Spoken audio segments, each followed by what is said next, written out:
कभी सोचा है कि हम टेक्नोलॉजी के जितने करीब जा रहे हैं, इंसानों से उतने ही दूर क्यों हो रहे हैं?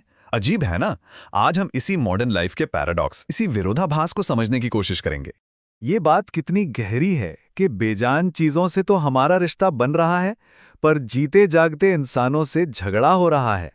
तो सवाल ये उठता है कि हमारे ये इंसानी रिश्ते आखिर जा कहाँ रहे हैं? चलिए इसी बदलाव को थोड़ा और करीब से देखते हैं। तो शुरुआत करते हैं और सबसे पहले समस्या की जड़ को ही पकड़ते हैं। ये एक ऐसा अकेलापन है जो कहीं बाहर नहीं बल्कि हमारे अपने घरों के अंदर चुपके से बढ़ता जा रहा है।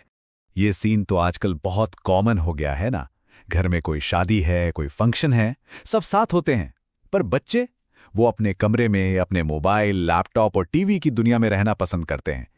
जरा सोचिए, एक वक्त था जब त्योहारों और फंक्शंस का कितना उत्साह होता था, और आज आप लोग जाओ, मैं घर पर ही ठीक हूं। पहले सब मिलकर खुशियां मनाते थे, और अब अपने अपने कमरों में स्क्रीन्स के साथ अकेले हैं। ये जो बदलाव है ना, ये सिर्फ हमारी आदतों का नहीं है, यह हमारे रिश्तों की नींव को हिला रहा है। और देखिए, ये सिर्फ कोई एहसास या कोई सोच नहीं है। स्टैनफोर्ड यूनिवर्सिटी की एक स्टडी तो साफ साफ ये कहती है कि जो बच्चे बेजान चीज़ों से, मतलब खिलौनों से या गैजेट से ज़्यादा जुड़ जाते हैं, उन्हें आगे चलकर इंसानों से रिश्ते बनाने में बहुत मुश्किल होती है। और इसका असर ये हो रहा है कि हमारे सबसे ज़रूरी रिश्ते, जैसे कि शादी, वो भी बहुत नाजुक होते जा रहे हैं। एक ऐसा समाज बन रहा है जहां रिश्ते छोटी छोटी बातों पर ख़त्म हो जाते हैं। शायद इसलिए क्योंकि हम एक दूसरे के साथ मिलकर ज़िंदगी जीना ही भूल रहे हैं। तो अब सवाल ये उठता है कि इस बिखराव का, इस अकेलेपन का हल क्या है? जवाब शायद वहां है जहां हम सोच भी नहीं सकते। हजारों साल पुराने एक महाकाव्य में, महाभारत में। देखिए, महाभारत सिर्फ एक कहानी नहीं है, ये तो साइकोलॉजी की, मनोविज्ञान की एक गहरी किताब है। तो चलिए आज कवि कुमार व्यास की नज़र से इसमें छिपी इमोशनल इंटेलिजेंस के दो जबरदस्त किस्से देखते हैं। तो हमारी पहली केस स्टडी है नफरत को मिटा देने वाली वीरता। ये कहानी इस बारे में है कि कैसे एक दुश्मन के अंदर भी अच्छाई देखी जा सकती है।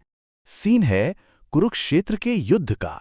एक तरफ है दुर्योधन और सामने उसके दुश्मन का बेटा अभिमन्यु ऐसी जबरदस्त बहादुरी से लड़ रहा है कि दुश्मन भी बस देखते रह गए। और दुर्योधन, जो पांडवों से इतनी नफरत करता था, अभिमन्यु को देखकर सब कुछ भूल गया। उसके मुंह से निकलता है, क्या बेटा है! ऐसा लगता है जैसे इसकी मां ने 1000 साल तपस्या की हो। क्या ताकत है, क्या अंदाज है!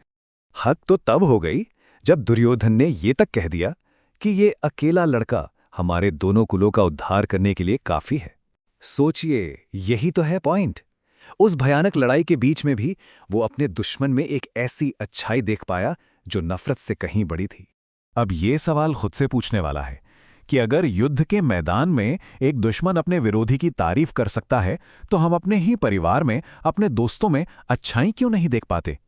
क्यों हम छोटी छोटी बातों पर अटक जाते हैं? चलिए अब दूसरी केस स्टडी पर आते हैं।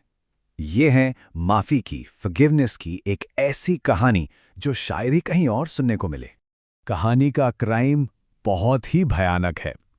अश्वत्थामा ने द्रौपदी के 5 सोए हुए बेटों को बेरहमी से मार डाला। जरा सोचिए उस मां के दुख के बारे में जिसके 5 बच्चों का कातिल उसके सामने खड़ा है। अब जब उस कातिल को पकड़कर द्रौपदी के सामने लाया गया तो क्या उम्मीद की जा सकती है? यही ना कि वो गुस्से में होगी, बदला मांगेगी, कहेगी इसे मार दो। लेकिन द्रौपदी ने जो कहा उसने सबको हैरान कर दिया। वो कहती हैं, प्लीज इसे छोड़ दो। अगर इसे मार दिया गया तो क्या इसकी मां कृपि को भी वही दर्द नहीं होगा जो मुझे आज हो रहा है? वो आगे कहती हैं, हम औरतें हैं, हमारा दर्द एक जैसा है। जैसी तकलीफ मैं सह रही हूं, वैसी तकलीफ उसकी मां को ना मिले। मतलब अपने गम से भी ऊपर उठकर उसने एक दूसरी मां के दर्द को महसूस किया। ये कनेक्शन बदले की भावना से कहीं ज्यादा मजबूत था। तो इन कहानियों से हमें क्या सीख मिलती है? आज की हमारी मॉडर्न प्रॉब्लम्स के लिए इन पुरानी कहानियों में क्या रास्ता छिपा है? साहित्य या लिटरेचर के बारे में कहा जाता है कि ये वो अकेला रास्ता है जिसके जरिए इंसान के दिल की सबसे ऊंची भावनाएं बाहर आ सकती हैं। मतलब ये कहानियां सिर्फ टाइम पास नहीं है, ये वो आईना है जो हमें हमारी सबसे गहरी भावनाओं को समझने में मदद करती हैं। देखिए, साहित्य हमें सिखाता है कि दुश्मन में भी अच्छाई कैसे देखें, ये हमें सहानुभूति और माफ़ कर देने की ताकत दिखाता है। ये हमें ज़िंदगी के मुश्किल हालातों को समझना सिखाता है। और सबसे बढ़कर ये हमें एक दूसरे से इमोशनली, भावनात्मक रूप से जुड़ने का रास्ता दिखाता है। तो आखिर में ये सवाल छोड़ जाते हैं कि आज की इस डिजिटल दुनिया में जहां हम सब अलग थलग पढ़ते जा रहे हैं, क्या इसके जवाब हमें हजारों साल पुरानी कहानियों में मिल सकते हैं?